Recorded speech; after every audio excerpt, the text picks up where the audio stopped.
Qual a diferença entre religião e espiritualidade? Você se considera uma pessoa religiosa ou você se considera uma pessoa espiritual? Hoje nós vamos abordar esse tema. Fique conosco, assista esse vídeo, eu tenho certeza que ele vai edificar a sua vida.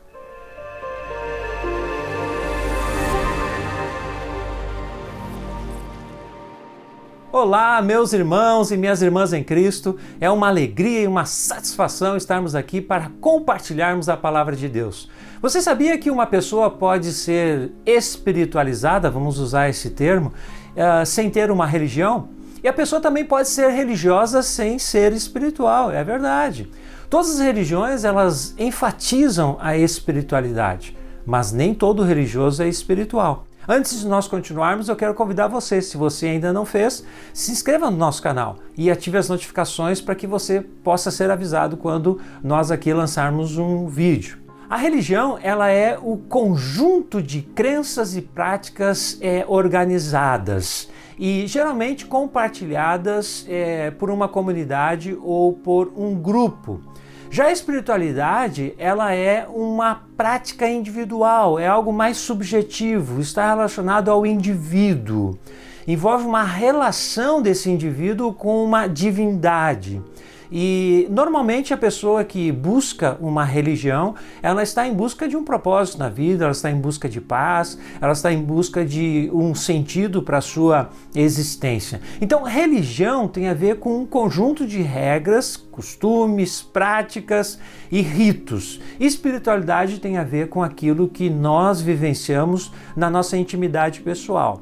Da perspectiva bíblica, como nós podemos entender essa distinção entre religião e espiritualidade?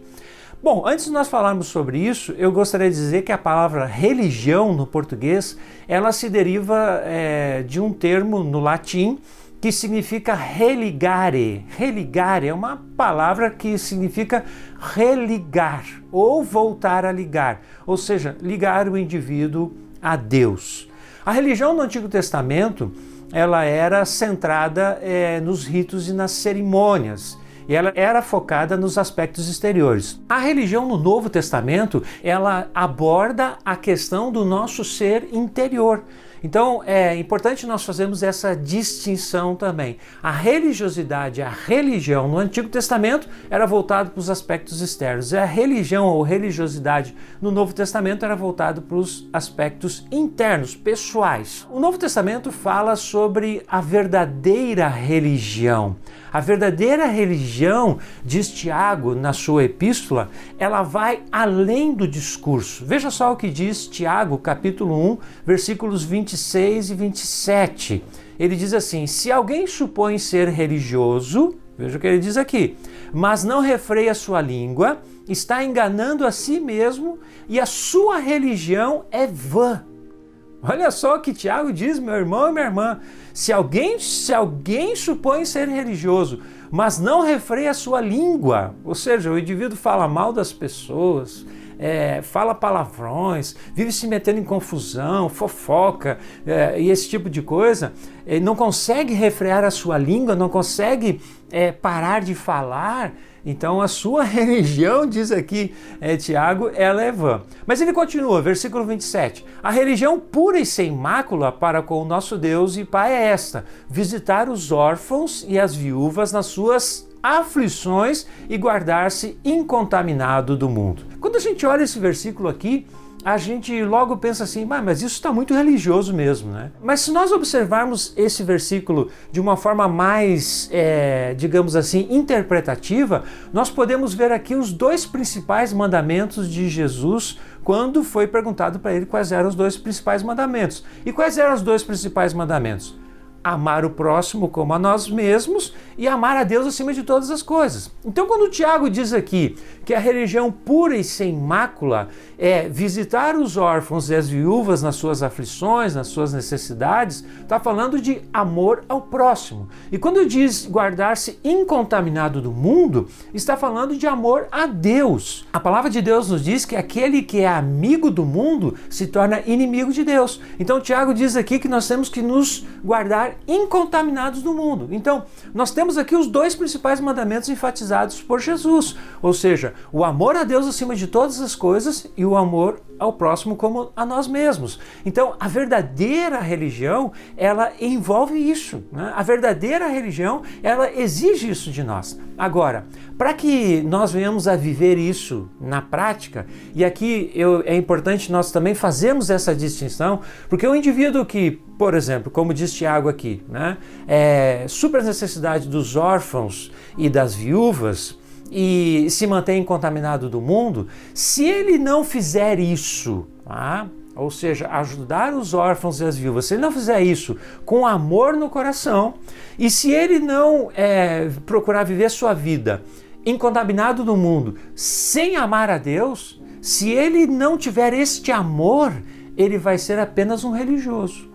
Agora, se ele tiver esse amor, ou seja, ele ajuda os órfãos e as viúvas porque ele ama elas e ele se mantém contaminado do mundo porque ele ama a Deus, então, na verdade, ele está tendo também aqui a verdadeira espiritualidade. Então, nós temos esses dois aspectos aqui juntos, a verdadeira religião e a verdadeira espiritualidade. Então, a verdadeira religião, ela exige que haja uma verdadeira espiritualidade.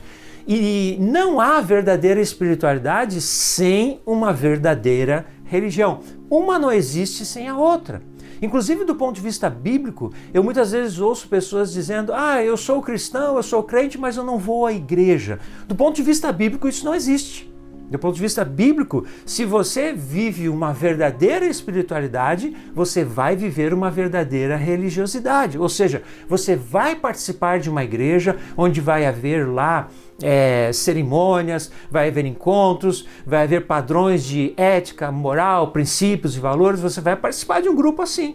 Por quê? Porque você tem uma verdadeira espiritualidade. A verdadeira espiritualidade nos conduz a congregarmos numa igreja, a participarmos e experimentarmos a verdadeira religiosidade. Então, meu irmão, se você está afastado da igreja, eu convido você a voltar para o contexto da igreja e experimentar essa verdadeira religiosidade e essa verdadeira espiritualidade. Então, isso é muito importante na nossa caminhada. Agora, para que haja essa verdadeira religiosidade e essa verdadeira espiritualidade, nós precisamos ter um relacionamento com Deus. Isso é determinante também na nossa caminhada. E nós temos que nos relacionar com Deus em espírito e em verdade. O Senhor Jesus, quando se encontrou com a mulher junto ao poço de Jacó, ele disse justamente isso para ela. Lá em João capítulo 4, versículo 24, ele diz: Deus é espírito e é necessário que os seus adoradores o adorem em espírito e em verdade. E para que eu possa adorar a Deus em espírito e em verdade e possa com isso viver essa verdadeira religião e essa verdadeira espiritualidade, eu preciso então nascer de novo. Eu preciso renascer em Cristo. Eu preciso experimentar o novo nascimento. Jesus, certa vez conversando com um líder religioso chamado Nicodemos, e essa conversa está registrada lá no Evangelho de João, capítulo 3, ele então abordou esse tema do novo nascimento com Nicodemos. E ele disse o seguinte, no versículo 3, Jesus respondeu: em verdade lhe digo, que se alguém não nascer de novo, não pode ver o reino de Deus. O que é nascido da carne, agora versículo 6, o que é nascido da carne é carne, e o que é nascido do Espírito é espírito. Não fique admirado por eu dizer: vocês precisam nascer de novo. Nicodemos nesse momento não entendeu o que significava isso, mas Jesus estava falando de um nascimento espiritual. É por isso que o apóstolo Paulo diz lá em 2 Coríntios, capítulo 5, versículo 17, que se alguém está em Cristo, ele é nova criatura. As coisas já passaram e tudo se fez novo. Quando nós experimentamos esse novo nascimento, nós entregamos a nossa vida para Jesus, entendemos que Jesus Cristo morreu na cruz do Calvário por nós, que Ele pagou o preço pelos nossos pecados. Quando eu entendo isso, quando eu aceito isso, eu passo a experimentar uma nova vida. Isso é o que a palavra de Deus chama de um novo nascimento.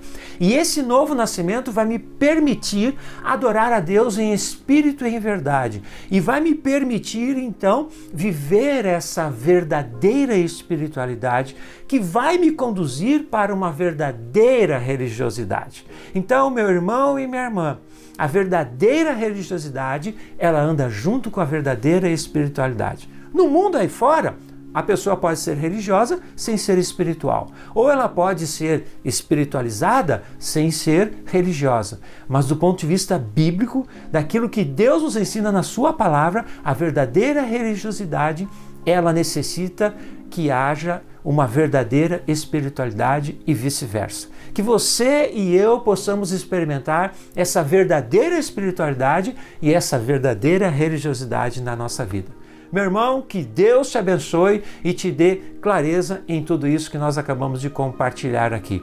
E que isso traga edificação para a sua vida e você possa viver esse relacionamento verdadeiro com Deus. Fique bem, fique em paz, fique com o nosso Deus.